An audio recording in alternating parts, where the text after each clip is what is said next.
Jambo, good people, welcome to the Africa Diaspora News channel. I'm your host, African Tigress from Nairobi, Kenya, here to keep you up to date with everything happening across the motherland or issues of interest to the motherland. So in case you're new here, kindly consider subscribing and tap the bell for notification so that you can always get notified whenever we are posting. One of the major problems or one of the things hindering African development is corruption. Most of the leaders who took power after the colonialists left concentrated on amassing wealth for themselves and their family. As we all know, most African countries are about 40, 50 or 60 years post-colonial rule. And most of the leaders who've been in power during this time have so much concentrated in just enriching themselves at the expense of the citizens. In most cases, when these leaders have left office due to abuse of office, abuse of human rights, and lots of other atrocities that they've committed to the citizens of a particular nation, they always go to exile so that they cannot be prosecuted. As we all know, in most African countries, the presidents are above the law. One of such leaders is the former Gambian president, or former Gambian dictator, as some people might call him, Yaya Jammeh, who led the country for about 22 years. He amassed a lot of wealth for himself, and when he lost elections, he fled to exile in Equatorial Guinea. Some of the properties that he amassed for himself have started being reclaimed. The US authorities moved to seize Yaya Jammeh's mansion. Former Gambian President Yaya Jammeh used bribery proceeds and stolen government funds to buy a mansion in a suburb of Washington, D.C. U.S. authorities allege in a lawsuit seeking to seize the property. The longtime dictator conspired to launder roughly $3.5 million in corruption proceeds through the purchase of a lavish home in Potomac, Maryland. Jammeh was 29 when he took power in 1994 military coup. He ruled over Gambia for more than 22 years.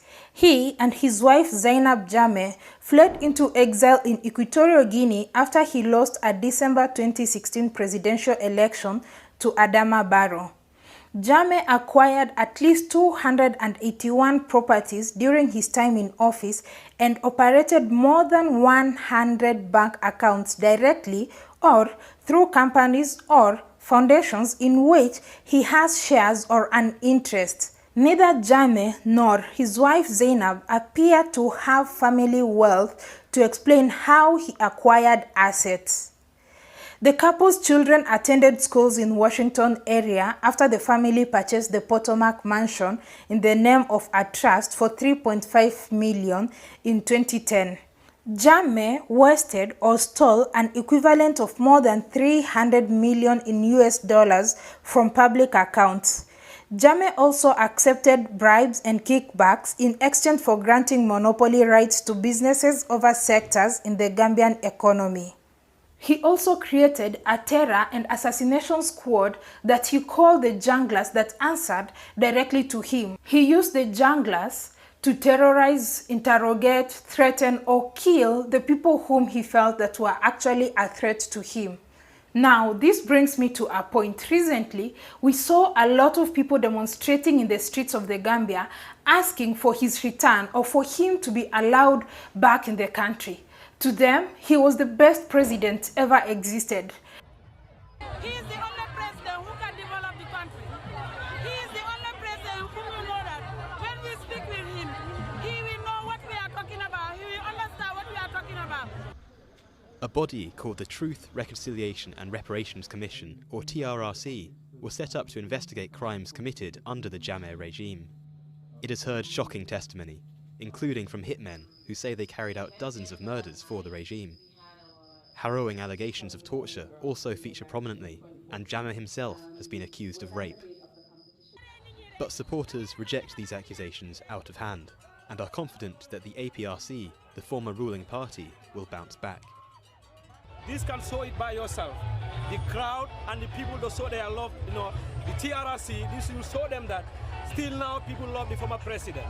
I know a lot of people hail him because there are certain times where he called out the West and called out fake puppet leaders, African leaders and all that. But who is a fake leader? I mean, it's good you call out the West for whatever they do. But then, why do you behave like the West? So you call out the West and you end up behaving like the West. You end up killing people. You end up terrorizing people. He is even accused. There are even people who came out and confessed on how he had hired them to conduct the assassination, kill some people, including his very own brother. In the year 2000, he asked the police to shoot and kill students who were demonstrating against rape. Can you believe this? Students had been abused, and one of the students in the previous past died, and then a few weeks later, another girl was raped in a stadium in broad daylight.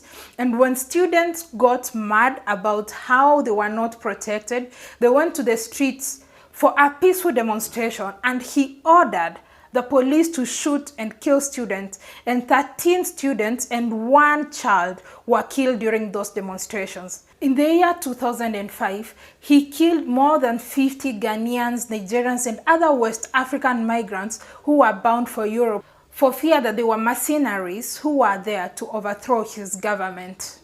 Also, during his regime, a number of journalists were assassinated as others fled the country for fear of their lives. So I don't really understand when I see people in the streets demonstrating, trying to defend him. I mean, a lot of them say that it is because he is the only person who can develop the Gambia. So for the 22 years that he led the Gambia, how much development did he do to the Gambia? How is the healthcare system in the Gambia? How is the road network in the Gambia? How is the quality of life? How are people living? Isn't the Gambia one of the African countries where sex tourism is quite rampant due to poverty? What is wrong with our citizens in our various African countries? I mean, if someone is bad, is corrupt, has stolen, you are sleeping hungry, you don't even make $2 a day, but you still have the audacity to waste your time going to the street, trying to demonstrate, defend somebody who's run the country down, defending somebody who doesn't really care about you. Is it because sometimes these people come from our tribes? So because they come from our tribes, even if they are corrupt, we just tolerate it? We really need to change the mindset. We need to wake up and open our eyes. We need to hold our leaders accountable. Not just powerful speeches, beautiful speeches, telling off the West. On the other hand, you're doing nothing on the ground apart from amassing wealth for yourself. We can do better as citizens. Let us not defend these corrupt politicians. They don't have our interest at heart at all. We are living in poverty, but their children are studying abroad. They are purchasing mansions abroad. They're purchasing islands. They go for vacations and everything that you can never afford. They don't develop the healthcare system, but when they are sick, they are able to fly abroad to seek medical attention. But what happens when you fall sick or when your child falls sick? You go to the public facility that was created and you find that they don't have the equipment, they don't have even enough staff, or you find that the staff are on strike due to not being paid. But we still defend these people? Are we or are you out of your mind? I believe we can do better. This is a call to my continental African brothers and sisters. Kindly, let's be wise, let's be smart, and let's hold our leaders accountable. Let's not allow this kind of abuse. Let's not allow them to use us and only bribe us with, t-shirts and lassos or the rappers during campaigns, and we think that they are the best thing ever, or with some beautiful, powerful speeches. And sometimes great orators does not necessarily mean that they are great leaders. Some people, yes, are talented and they can make a speech, a very moving speech, and you'll think, yes, but great orators do not really become great leaders. Let's learn from our history and let's learn from our past. I would love to know your thoughts and opinion about this in the comment section below. Thank you so much for watching this video. Kindly share it out so as to educate a brother or a sister. Also, don't forget to check out my YouTube channel, African Tigress, where I share such and more news coming from the motherland.